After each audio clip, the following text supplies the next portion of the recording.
Hi, everybody. There's a Sufi story from a long time ago, and it's about the watermelon hunter. And there was a man who came from his country to a land of fools. And when he got there, people were out in the field with the wheat, and all of a sudden he saw them running. And he goes, "What are you doing? What's going on?" He said, "Oh my God, there's a monster in the field." And he goes, "What are you talking about, that watermelon over there?" And they said, "Yeah, you need to run with us. You need to come with us because this monster is going to get you." So he didn't. He said, "Well, I know better. It's a watermelon. It's not going to hurt anybody." So he goes over and he slices the watermelon and eats it. And the people looked at him and they said, "Oh my God, he's worse than the monster. We got to take care of him. I mean, he's much more dangerous." So with pitchforks, they come running out. And the man goes, "What are you talking about, guys? Look, I've got rid of the monster. I'm showing you a new way to eat. You don't have to work so hard." And so he ran away. So years later, another man wandered into this land of fools, and he saw people running again, like the other man. And he said, "What are you doing? What's going on?" And they said, "Well, there's a monster over there." And he looked over and he said, "Okay, well, it's a watermelon. Don't really understand what's going on, but I should respect people from where they're coming from." So he said, "Okay, well, I'll run with you." So he's running with them, looking back, going, "Are they really afraid of a watermelon?" So he gets back, and he ends up earning the trust of the people because he takes the time to sit and educate people about the watermelon, and slowly but surely earns their faith and their trust. And when he does that, he has them slowly come out to the field, and eventually the people realize that this thing they were afraid of, this watermelon, this monster, was in fact a source of food, a source of nutrients.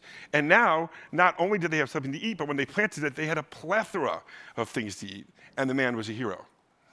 And so I'm a former watermelon hunter, because I see things, especially with AR and VR, as a university professor, and say, this is so obvious. We're teaching anatomy and physiology.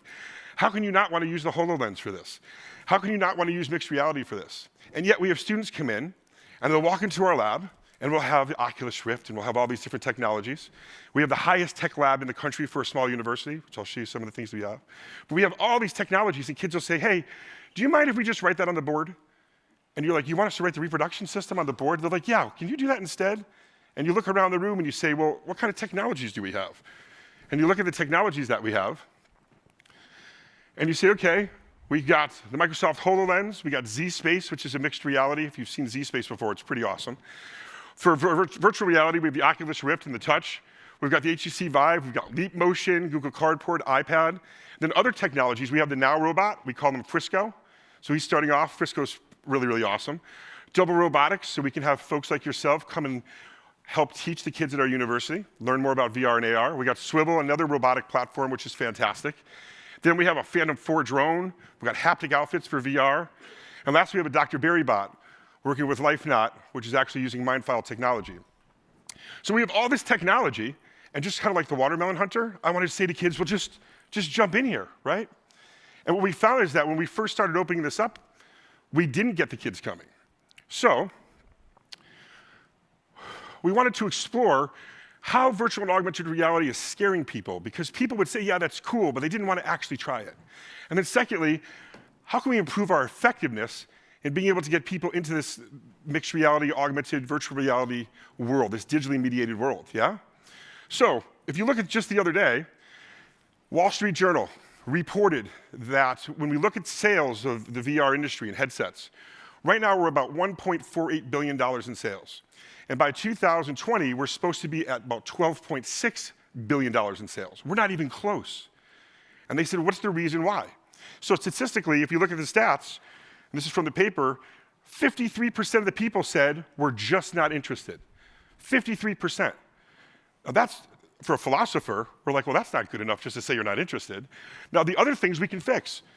Poor quality of content, right? That was 3%. We can fix that. That's not too hard. 12% lack of content. We're working on that, right? Motion sickness, 14%. We've already seen presentations here over the last couple of days where we're getting there, where motion sickness won't be an issue. And again, that's only 14%. Then you get too expensive, that's 43%. And again, the price is coming down. Just like our robot, our little Now robot used to be 20-something thousand, and now it's down to 9,000. So when you look at that, you say 53%. 53% are saying that they are not interested in this. So I wanted to know why. So we spent this whole year working with the kids at our school, doing qualitative interviews, because most of the data we're getting is quantitative. So qualitatively asking kids, tell me about what it is that you're disinterested about. And at the end of the day, we found out there was a few things that were really essential in helping us understand how we could break through the fear. And the first thing was understanding what are people's basic human needs. If you don't understand people's basic human needs, how can you meet their need? And so awesome as developers and programs that are coming, people are focusing on fun, they're focusing on interest, but they don't really look at, are you meeting people's basic needs? And when you go to school and learn about basic needs, a lot of us have learned about like Abraham Maslow. He's the man that taught us the hierarchy of needs. How many people at school ever had Abraham Maslow? Did anyone learn anyone else different than Maslow as the base for all human needs? Okay, good. So we have a couple. As you can see, this is what happens when you have class. So even we deal with from PhDs all the way through down to undergrad, working with high school kids, this is what people go through. And they believe, now Maslow did this in 1940s and then in 1970. And the problem with this is it's hierarchical, meaning that you have to start from the bottom and move to the top. You don't jump around. And the sad thing is that self-actualization, which would make you excited about VR, he said only 2% of the world's population is there. So if only 2% of the people are there, that's not much of a hope, is it? To actually become self-actualized. And when you look at Maslow's research, how he came up with this, and again, he was a pioneer, but we've moved forward, we've evolved. He interviewed or looked at 18 people that he thought were self-actualized. And as a guy, guess what he looked at? White guys. He looked at white guys, and he said, hey, these white guys know what self-actualization is. Okay, I'll look at a couple women. He looked at Mother Teresa and Eleanor Roosevelt, and he said, okay, I'll include them.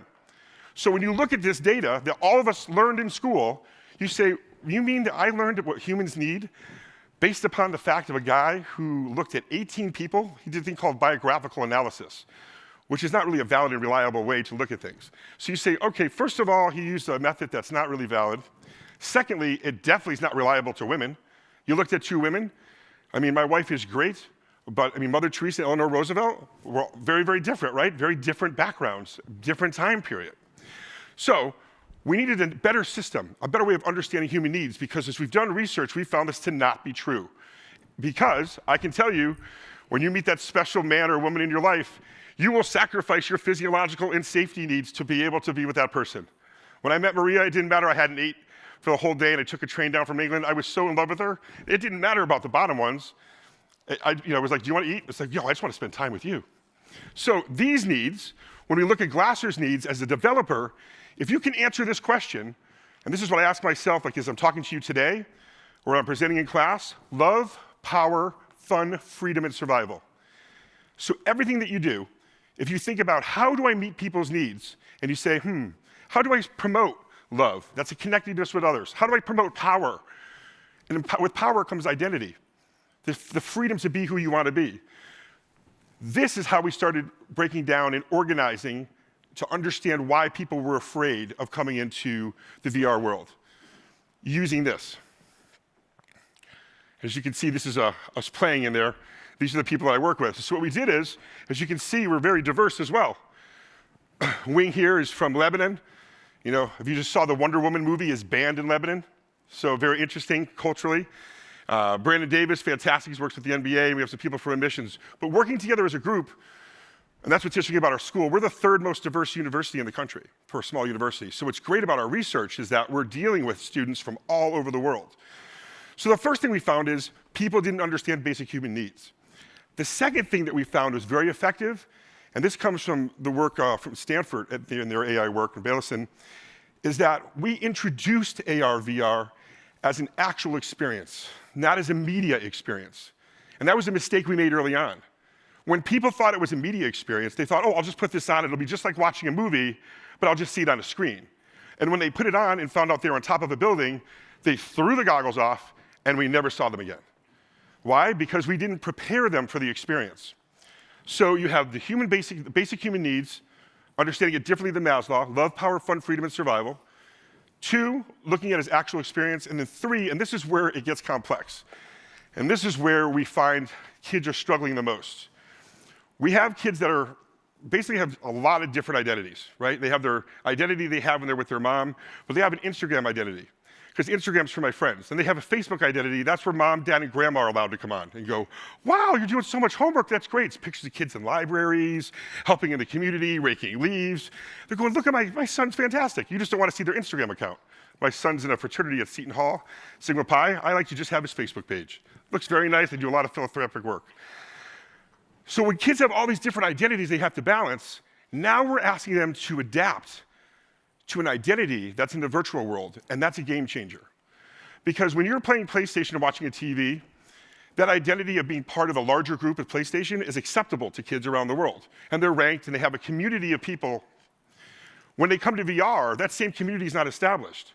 So I can tell you at school, I just received an email just a few days ago from a student who said, Dr. Berry, I finally gave in, and I'm going to get the Oculus Rift.